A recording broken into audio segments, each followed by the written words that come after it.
ان کے علاقے کا امام بارگاہ تھا، اس میں کوئی مجلس ہو رہی تھی، اور مجمع اتنا زیادہ تھا کہ امام بارگاہ سے نکل کر روڈ میں آ گیا تھا، پوری روڈ بند ہو گئی تھی اور بھر گئی تھی۔ کہتے ہیں کہ میں وہاں سے گزرا، میں نے کسی سے پوچھا کہ کیا بات ہے، اتنا رش کیوں ہے آج؟ کہا اس لیے کہ مجلس ہو رہی۔ کہا کہ مجھے پتا ہے مجلس تو ہوتی لیکن اتنا رش؟ کہا ہاں آج خود حسین آئے ہوئے ہیں،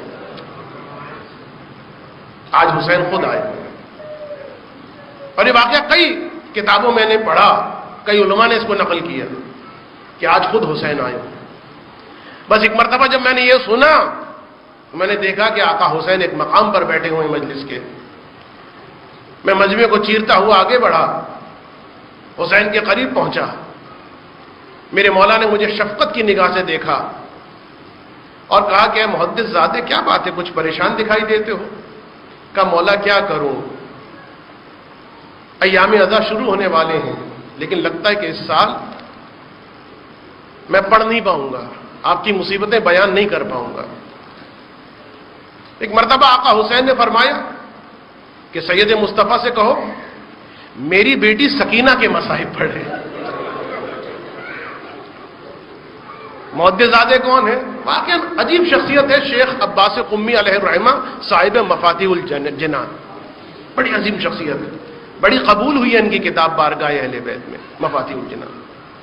یہ محدث زادے ان کے بیٹے ہیں، اور سید مصطفیٰ یہ داماد ہیں شیخ عباس قمی علیہ الرحمہ۔ امام فرماتے ہیں کہ جاؤ جا کے سید مصطفیٰ سے کہو مصائب پڑھے اور میری بیٹی سکینہ کے مصائب پڑھے، اور جس وقت وہ مصائب پڑھے تم اپنے لیے شفا کی دعا کرنا۔ اگر کوئی مریض اس مجمع میں بیٹھا ہوا ہے نا تو جس وقت یہاں کی بات نہیں، کہیں بھی اگر سکینہ کے مصائب بیان ہوں توسل کرے سکینہ کی بارگاہ۔ بڑی برکتیں ہیں واقعا، بڑے معجزات ہیں اس بچی کے، حرم کے بڑے معجزات ہیں، کبھی موقع ملا تو بیان کروں گا۔ محدث زادے کہتے ہیں کہ میں اٹھ کے گیا سید مصطفیٰ کے پاس اور کہا کہ آقا حسین فرما رہے ہیں بلند ہو اور سکینہ کے مصائب پڑھو۔ میں اتنا سنا مصطفیٰ، سید مصطفیٰ فرماتے گھبرا کے تم کیا کہہ رہے ہو؟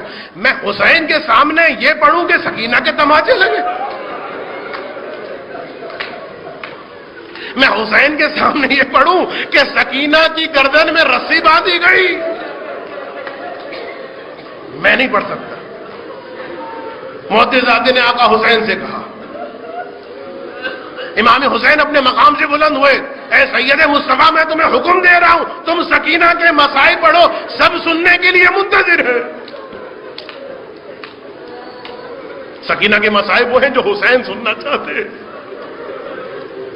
بس ایک مرتبہ سید مصطفیٰ اپنے مقام پر کھڑے ہوئے، سکینہ کے مصائب پڑھنا شروع کیے، یہاں تک کہ ایک مقام پر پہنچے، اشعار پڑھنا شروع کر دیے مصائب کے۔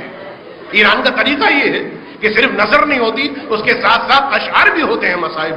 تو مصائب کے جب اشعار پڑھنا شروع کیے تو اس شعر پر پہنچے کہ جہاں پر سکینہ اب اپنے بابا سے براہ راست مخاطب ہے،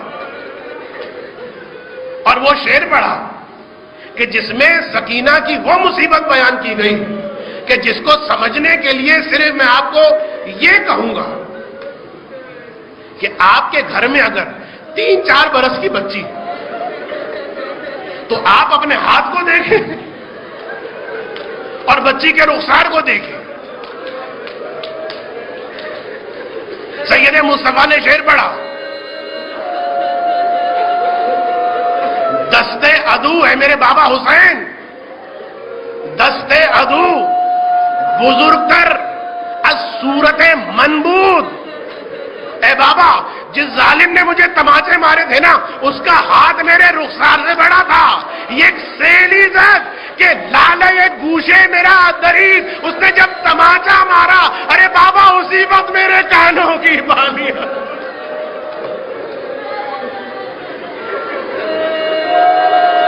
ایک سیلی زد کہ لالے گوشے میرا دریز۔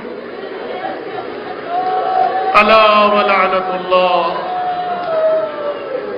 علی قوم الظالمین۔ سيعلم الذين ظلموا أي منقلب ينقلبون.